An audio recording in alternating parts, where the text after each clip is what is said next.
Hello YouTube, it's your boy Nathan coming to you to do another recap video. Today we are talking 90 Day Fiancé Season 12 Episode 13. Do I stay or do I go? So we're just gonna get on into it. Yeah, got stuff to talk about. The first couple we're going to talk in this episode is Asia and Maxwell. So, as we all know, Asia and Maxwell are going to be getting married in a couple days. And she invited her godbrother and her family to Nigeria for this wedding. Now, last week, Asia's godbrother Rod was always he's been skeptical this whole time and everything, and he asked Maxwell an appropriate question about how much money you make and stuff and everything. This episode, both families went to the beach, right? And they were talking about like just how basically the wedding is going to be really, what Asia's going to be wearing. They said that this wedding is going to be a dry wedding. There's not going to be any alcohol. Rod was just like, wait, so in Nigeria, there's no alcohol at a wedding? And they say, yeah, yes, they do have alcohol, but the problem, we're Christians. So, which I understand that. Okay, yeah. So, but Rob was just like, man, I'm gonna have to sneak in a bottle. He was like, I'm gonna have to sneak in a bottle, man, like, cause for this wedding, I'm gonna need to be drunk. He was like, I need to be drunk for this wedding. So, Maxwell and Rod had a conversation, and like Rod basically said that like he's basically calling Maxwell a scammer and everything. And Maxwell's like getting really frustrated with Rod, saying that he don't know what the heck he's talking about, and saying that like he's really disrespectful, he's really arrogant, he's really like like he thinks he's smart when he's not, type thing. And he also called him a bully, basically. Maxwell was saying that Asia is a very smart woman, and now, but Rod is saying, I used to think that, but now I don't think so, and everything. And, yeah, I see Rod's concerns, but man, he's real. I agree with Maxwell. I think Rod is being a little bit too disrespectful in the manner, because Asia clearly has made up her mind, and I don't agree with a lot of Asia's actions, but one thing's for certain: she has made up her mind and she wants to marry this dude. So, so we have to give it to her when it comes to that.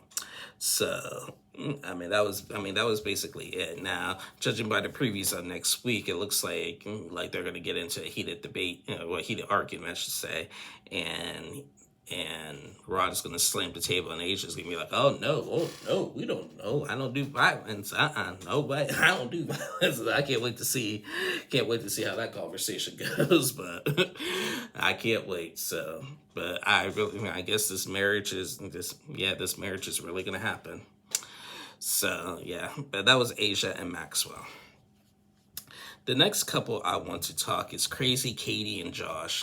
So Katie is about to have her little bachelorette dinner, and she's having it like a funeral type vibe, saying like a funeral, dead to her whole life, she says.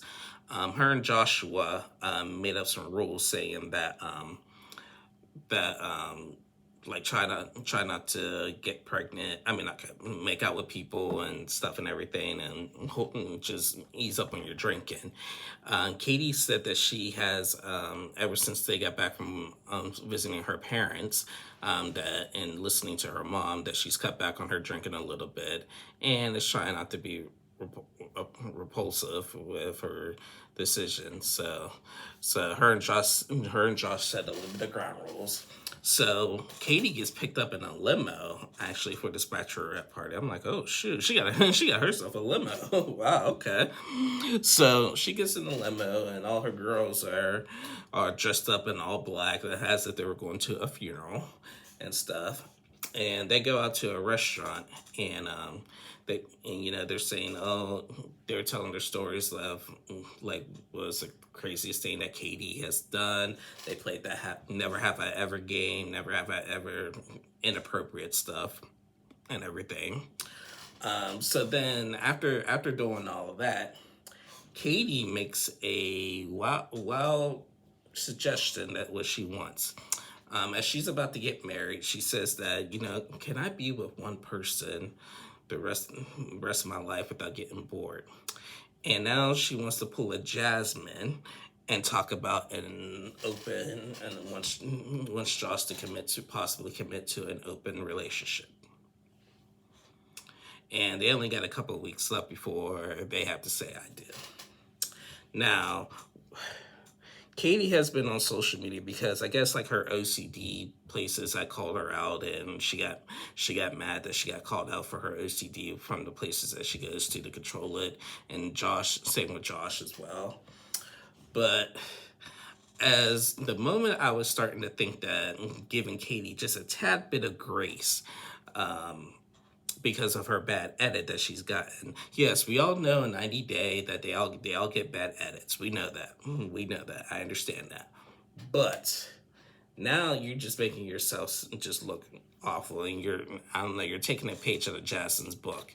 Now, remember when Jasmine tried to do this, and look where it got her and stuff. Now, Katie is not as annoying as Jasmine, but you might as well be, because this is embarrassing. Now, her girlfriends had asked Katie that, do you want to, if you want to have an open relationship, do you want it just to be at a makeout standpoint or an intimate standpoint? And she was like, I don't know. And they also asked her, if Josh is not into this and says no, are you going to continue the relationship? And she was just like, he's gonna have to basically no, he has to agree, because Katie says that the thought will be a one person for the rest of her life scares her. No, it scares her this scares me, her doing all that, doing the open relationship, making out with people. She still has that addiction of making out. She really needs to be on that editor. She's on the wrong TLC show. She's on the wrong TLC show. She needs to be on the show My Strange Addiction, because this is just ridiculous. She has a serious addiction of making out with people, and she cannot help herself, and it's embarrassing. It really is. So yeah, but that was Katie and Josh. I don't know. I really don't know. The next couple I'm going to talk is Mallerie and Raj. So Mallerie and Raj, we see Mallerie go horseback riding, and she wants to, last week we had the big fight about her not wanting to have kids. Raj wants to have kids, she don't, and everything. So they got into a big fight over that. So she wants to just ease up on the pressure and just go out and have a nice little horseback riding with her friend. She goes horseback riding. We've seen Raj talk to his brother, and he told his brother that, yeah, they're fighting because, he wants to have kids and she don't, and she didn't tell him until he got here that she didn't want to have kids. And the brother told him, why she do that? He said, I don't know, but she doesn't want to have kids. Why are you being with her? And makes up a good point. So Mallerie and Raj actually go to a wedding venue in this episode, and on their way they were mad at each other.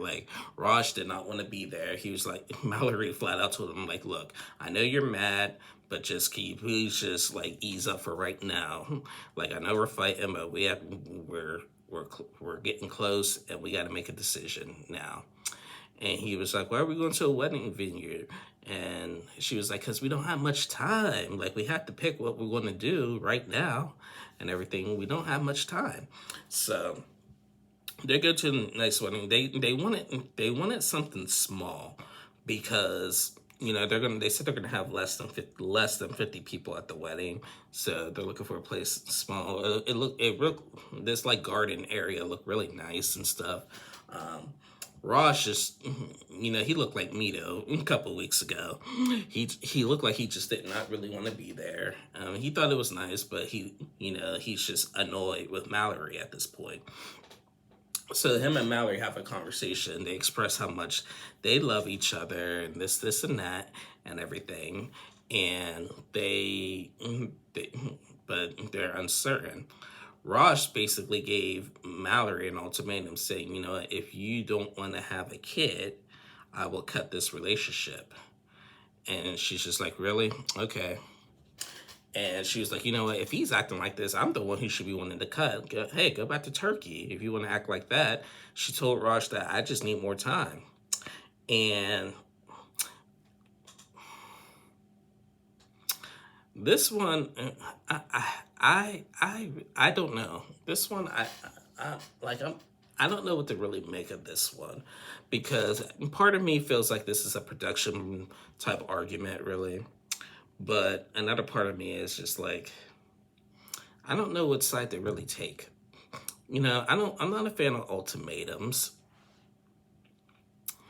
Not a fan of ultimatums, but if they have dated for a while, why didn't she not tell him that from the beginning?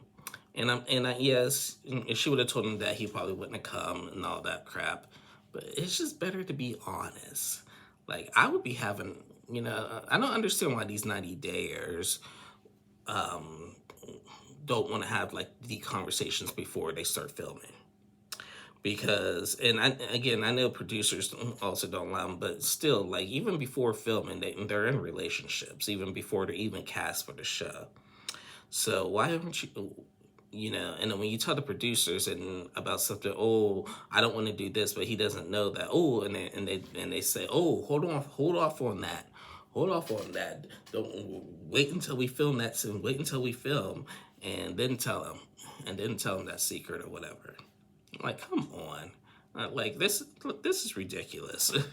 It's really ridiculous. So, I really don't really, like I said, I really don't know what to really make of that. Because, yeah, I mean, I just feel like it's a conversation that should have been had a long time ago, in my opinion. So, anyway, whatever.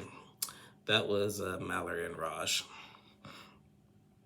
The next couple I want to talk is Thomas and Paula. Whew.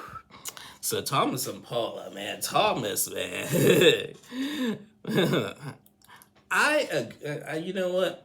On this episode, I'm on Thomas's side.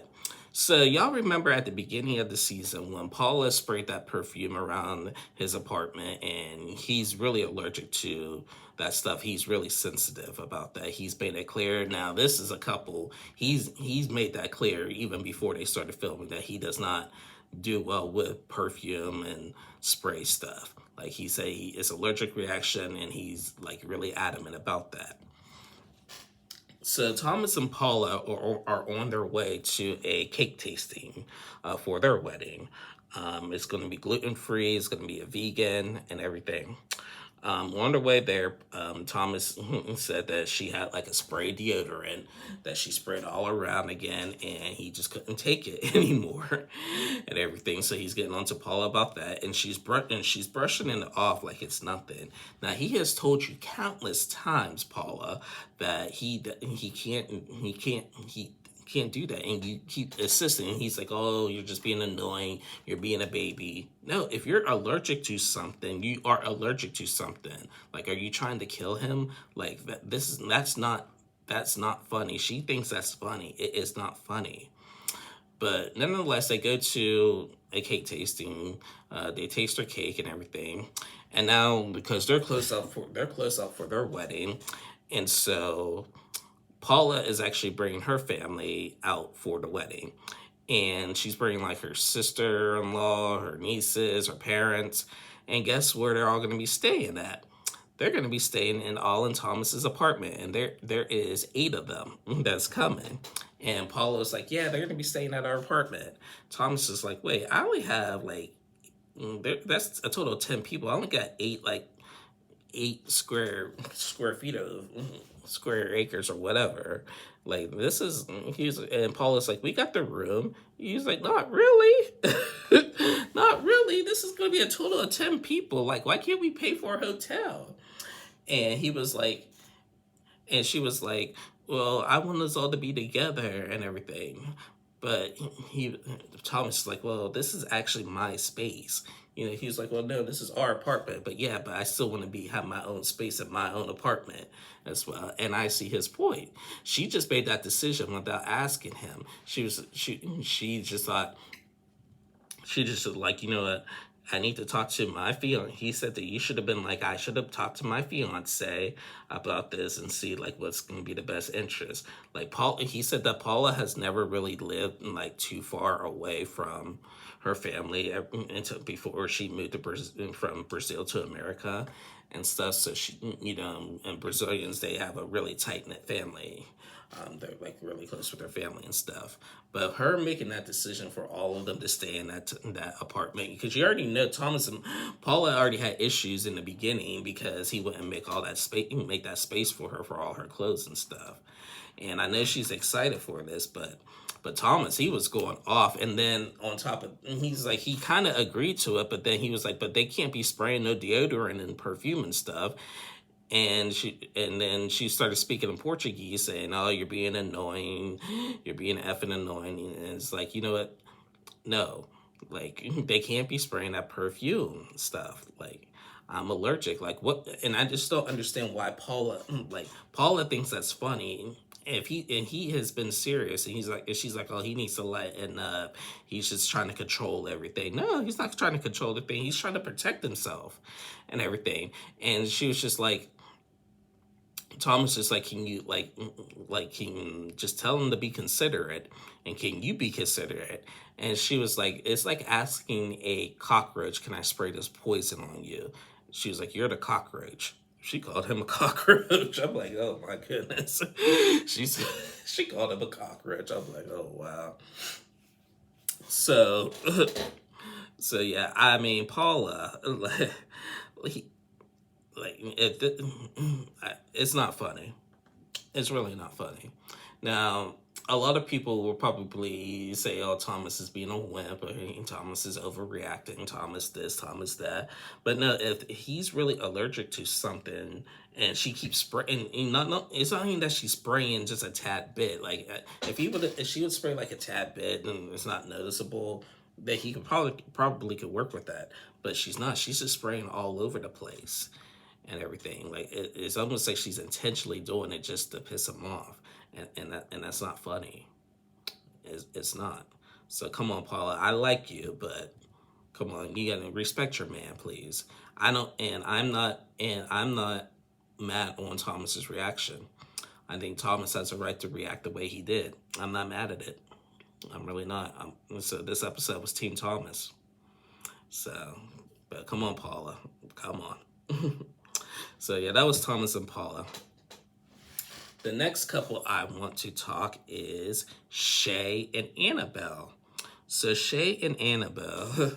So we seen them working out. Annabelle was teaching Shay how to do like a little Zumba thing. They want to get a little bit in shape before their wedding so he could fit in his tux.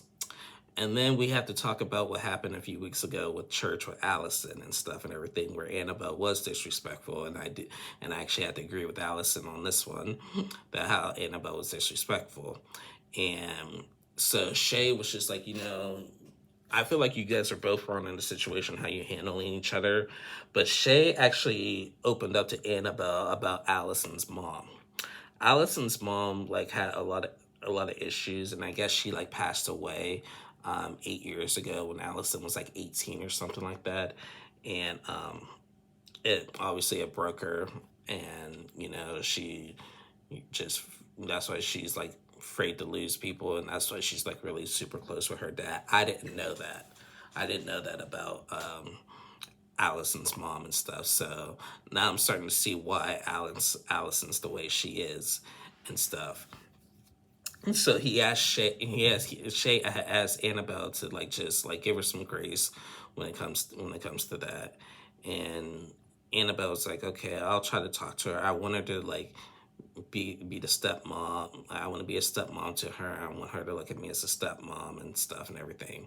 So they're going wedding dress shopping. Well, I guess Annabelle already has a dress that she bought online for $200, but they want to go get a veil for it.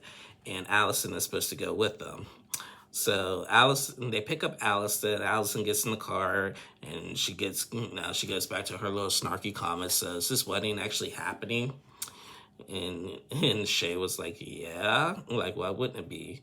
I'm just still upset after what happened at church.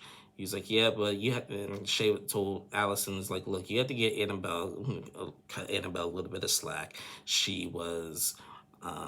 This is the first time her being in a church like that. Like she didn't know, but yeah, but she fell asleep. And Shay was like, well, my dad fell asleep. She's like, that's your dad and stuff. And I just feel like Annabelle's not doing what's to get to know me, and she's just been mean mugging me, and she's been acting like the B word. She called her the B word. I was like, oh, here we go. Annabelle was just like, F her, man, F her. She gonna call me the B word, like F her and stuff. Like, I just, ugh. I will admit Annabelle does be mean mugging Allison. She be mean mugging. She does have that little mean mug and giving dirty looks. Her mean mug is kind of scary and kind of ugly in my opinion and stuff. But Annabelle actually stayed pretty quiet during that conversation.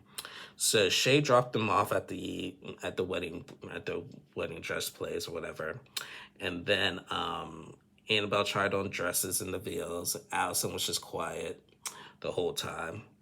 And then after they were done, they had a conversation.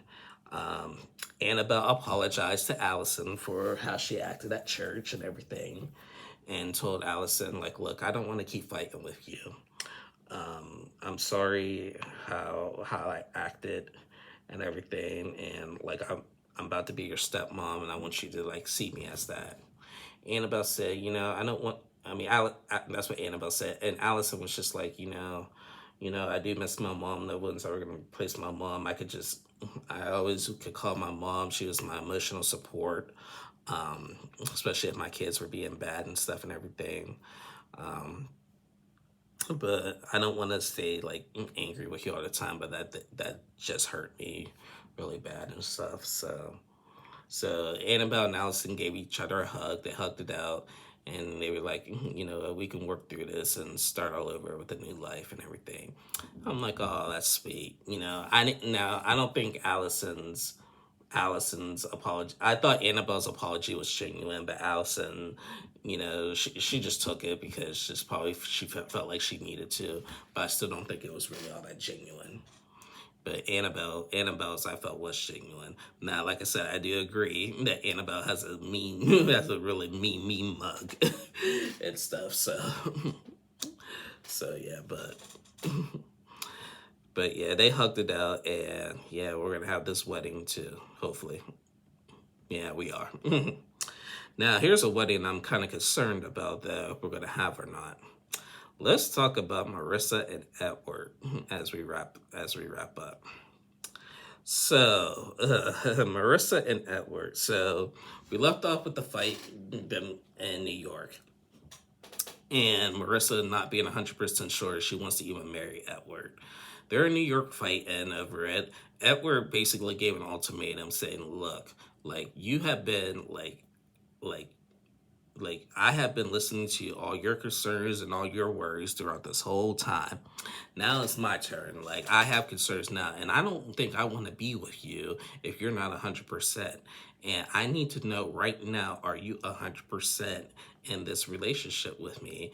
And Marissa just keeps refusing to give an answer. She's like, I cannot give you an answer.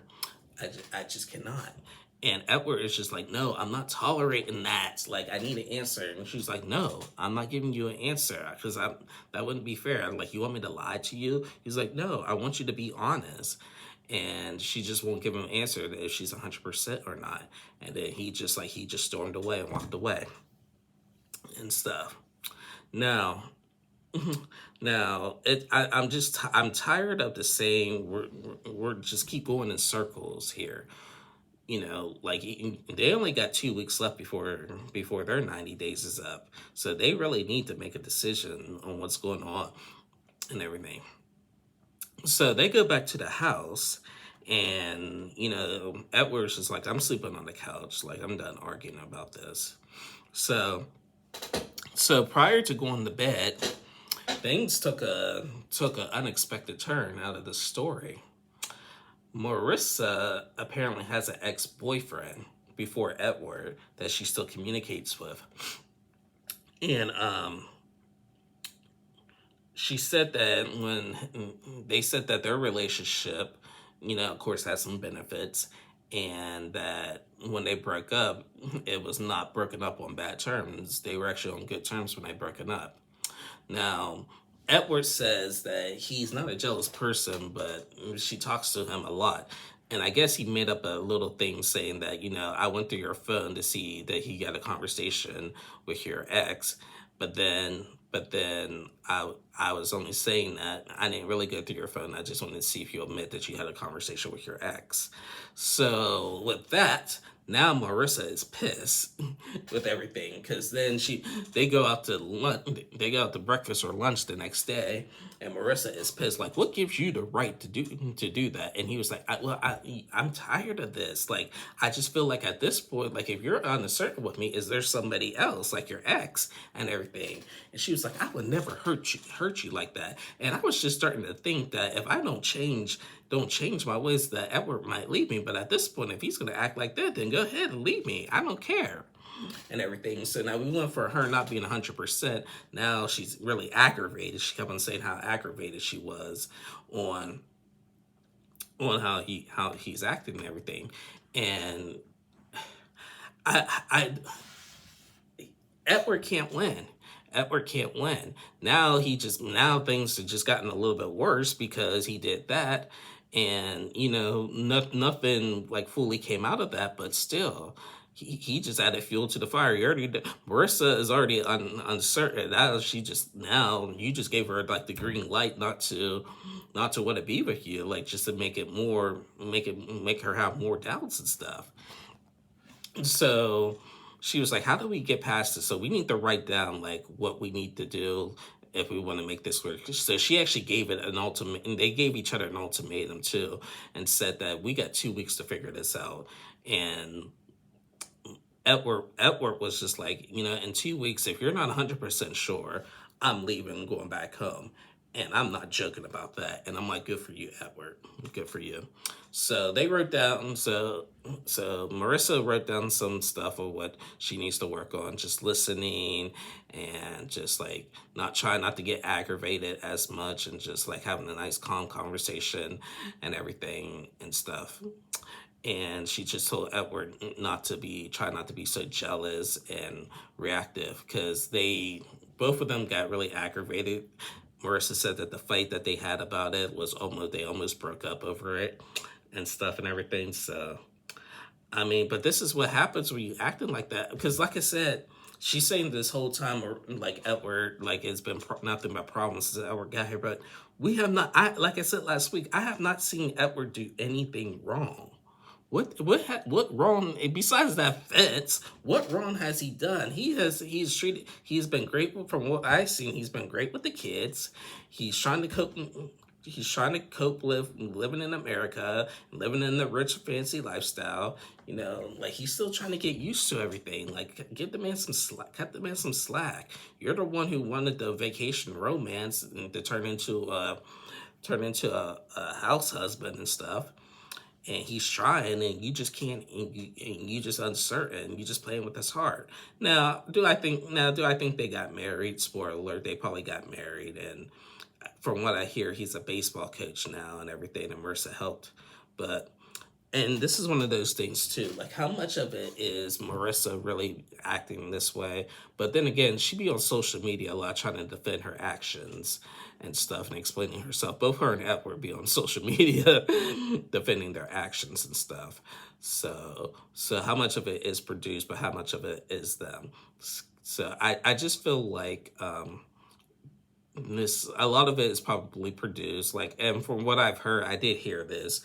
Edward had talked to another castmate and said that some of it is real, some of it is fake. So let's just see. We could probably pinpoint what's real and fake. So, but probably by tell-all time, we'll have that figured out. So yeah, but wow. she is not 100% and giving it 2 weeks. Now, judging by the previews, it looks like they do make up, but then have another conversation and get in the fight again. So, like, I, I don't know. I don't know. Now, when we get close to the end of the season, I'm just now, for 90 Day Fiancé, I'm just ready to see the weddings. Who's going to have the nice wedding? And I'm ready for the weddings, and I'm ready for the tell-all. That's all I'm saying. But that was basically it, you guys. We did not see Debbie and Mita in this episode. We'll see them next week, and they're about to get married themselves. So, But anyway, guys, that is the end of my review. Thank you guys so much for watching. Thank you to all my new subscribers again. Hope you guys enjoy my content. Please like, and if you're not subscribed, please subscribe to my channel. I'll be back on tomorrow, Tuesday, to recap 90 Day The Last Resort. So I will see y'all again soon. Love you guys. Have a good one. Bye-bye.